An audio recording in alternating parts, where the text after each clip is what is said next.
Assalamualaikum, welcome back to Invest Saham. Video ini kita akan menganalisa 8 saham dengan tanda bullish reversal dan membahas katalis positif di akhir tahun 2025 ini.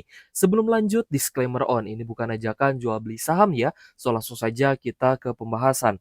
Jadi IHSG ditutup menguat 1,3% di penutupan Jumat lalu dikarenakan adanya euforia suntikan likuiditas 200 triliun rupiah. Kita sudah bahas guys ya, setelah Bapak Purbaya menjabat sebagai Menteri Keuangan yang baru dan memang IHSG sempat turun ketika Ibu Sri Mulyani, Menteri Keuangan yang lama itu digantikan oleh Bapak Purbaya. Kita juga sudah membahas bahwa ketika IHSG turun, Big Banks-nya juga anjlok, di sanalah waktunya untuk cicil beli. Kita mencari harga yang ideal meskipun kita tidak tahu ya di mana harga terendahnya. Nah, jadi ini ada kaitannya dengan saham-saham yang akan kita bahas karena sentimennya sudah mengarah ke arah yang lebih positif ya, terutama di akhir tahun 2025 ini dan kita harapkan akan berlanjut guys sentimen positifnya sampai di awal tahun 2026 nanti.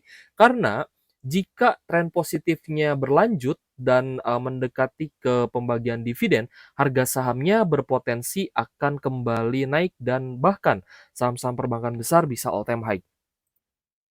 Nah, jadi kita melihat ya bahwa investor asing sebagian mulai masuk kembali ke saham big banks dan Goldman Sachs juga mulai menaikkan target untuk saham Bank Himbara, di mana Bank Himbara ini kemarin mendapatkan tambahan atau kucuran dana dari Menteri Keuangan ya atau dari negara untuk memperbesar profit yang akan didapatkan dan pada akhirnya dividen dari perbankan besar juga akan mengucur kembali ke negara, seperti itu guys. So, kita melihat bahwa di akhir tahun 2025 ini akan ada pemangkasan suku bunga dari The Fed dan ini biasanya akan menjadi tren positif untuk market saham.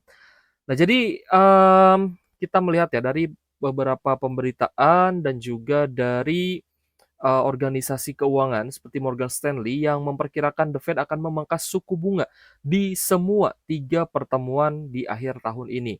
Nah, ini apakah benar atau tidak ya, akan ada 3 kali pemangkasan suku bunga kembali, namun tentu saja ya setiap, pertemuan biasanya akan memangkas sebesar 25 BPS. Dan, di pemberitaan yang lain kita melihat bahwa, Morgan Stanley dan juga Deutsche Bank ini memperkirakan akan ada percepatan The Fed untuk memangkas suku bunganya. Jadi tentu saja akhir tahun ini kan tinggal beberapa bulan lagi, ini kan sudah di bulan September ya. September, Oktober, November, Desember. Nah, berarti kan tinggal ya sekitar 4 bulanan lagi lah ya, dari September ini. Dan jika kita perhatikan, jika The Fed ini benar-benar pangkas suku bunga, maka biasanya akan diikuti oleh pemangkasan suku bunga dari Bank Indonesia. Dan kita lihat juga memang ada pemberitaan, ada isu terkait stimulus yang akan dikeluarkan oleh pemerintah Indonesia untuk kembali menggenjot ekonomi yang sedang lesu. Nah, ini tentu saja menjadi katalis yang sangat baik ya untuk kita, baik untuk trader ataupun investor saham, dua-duanya memiliki keuntungan masing-masing. Oke guys, kita akan mulai ya. Untuk pembahasan kita di video ini ada 8 saham yang menurut saya punya potensi yang bagus untuk bisa kembali naik alias bullish reversal.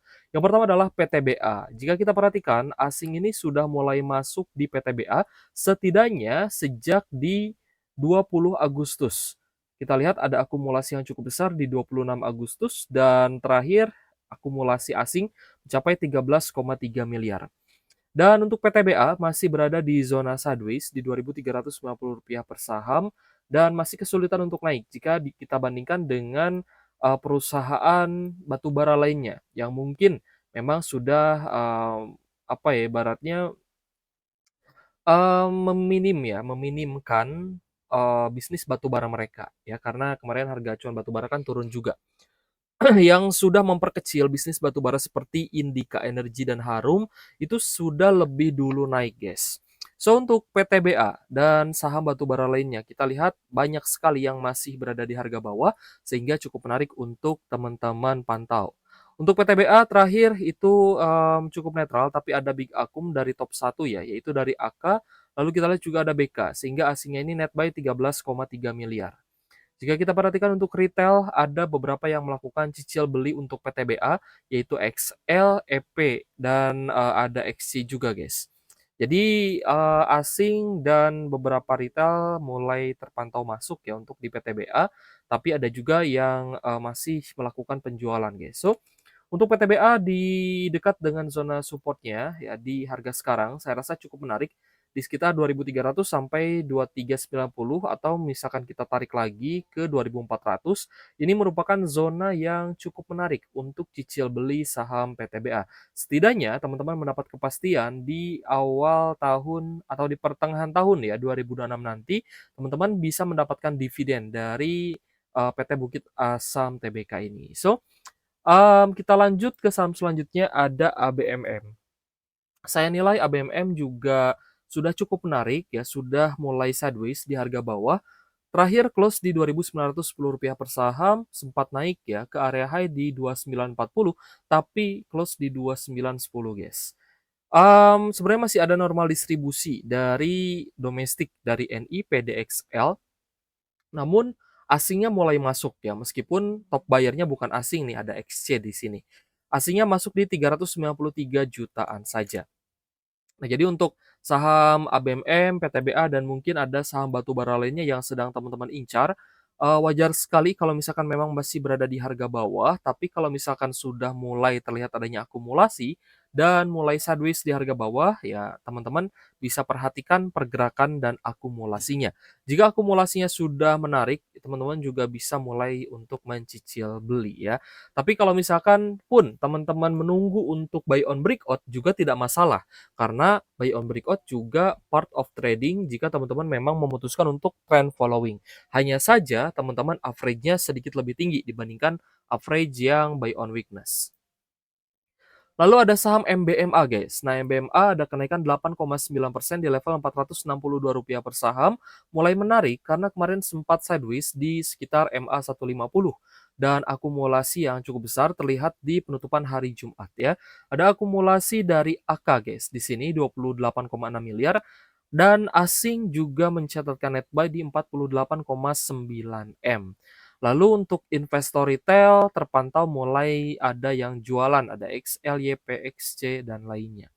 Jadi untuk MBMA menjadi salah satu saham yang kita pantau juga untuk hari Senin besok ya. Mohon maaf jika saya update-nya terlalu malam karena tadi ada urusan ya. Jadi untuk MBMA sendiri kita akan masukkan ke dalam watchlist untuk hari Senin besok. Kita lanjut ke saham Inco. Nah, karena Inco ini kan sudah mulai naik dari harga terendahnya di 1.800-an, tapi jika kita lihat dari historical price action-nya, itu masih ada upside sebenarnya untuk Inco. Dan Inco jika kita perhatikan asingnya mulai masuk kembali. Kemarin ada kenaikan 6,9% di Rp4.000 per saham, akumulasinya datang dari AKO, DCC, ZP, RX, dan juga BK, dan asing mencatatkan net buy sebesar 28,8 miliar. Dan jika kita perhatikan di sini investor retailnya jualan guys. Retail dan domestik ya. Ada YPXL, PD, DX, lalu ada SQ, LG, dan XC. Seperti itu. Next, kita bahas juga saham SIDO. Untuk SIDO, ada kenaikan 1,8% di level Rp540 per saham. Sebenarnya, jika teman-teman ingin mencari area entry yang ideal atau yang murah lah ya, kita sebut buy on weakness, di sini teman-teman bisa incar di harga bawahnya, yaitu di sekitar 480 sampai di 500-an. Nah, ini 500 saya rasa sih masih masuk ya.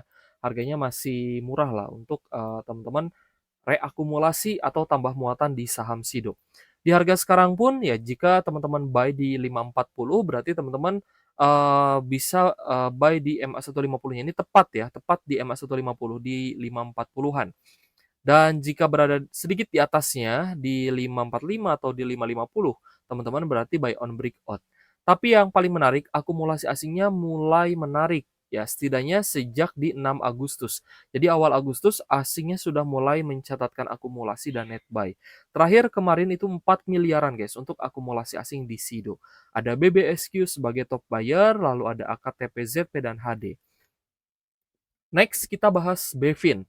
Untuk Bevin ada kenaikan 5,9% di level Rp805 per saham. Kita lihat kemarin sempat retest di MA 150 tapi close tepat di MA 50-nya. Ada akumulasi juga dari asing terutama di satu mingguan ini meskipun belum terlalu besar, dan terakhir kemarin di hari Jumat asing itu masuknya 5,9 miliar.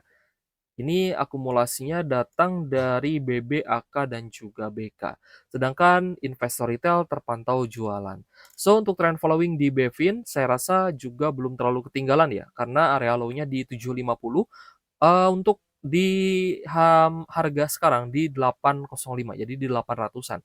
Belum terlalu jauh lah ya untuk bisa mengejar harga saham Bevin, terutama untuk yang mau trend following seperti itu. Meskipun memang sempat turun juga ke harga 700-an ya waktu itu, dan juga sudah pernah naik 38% sampai di 900-an untuk Bevin-nya.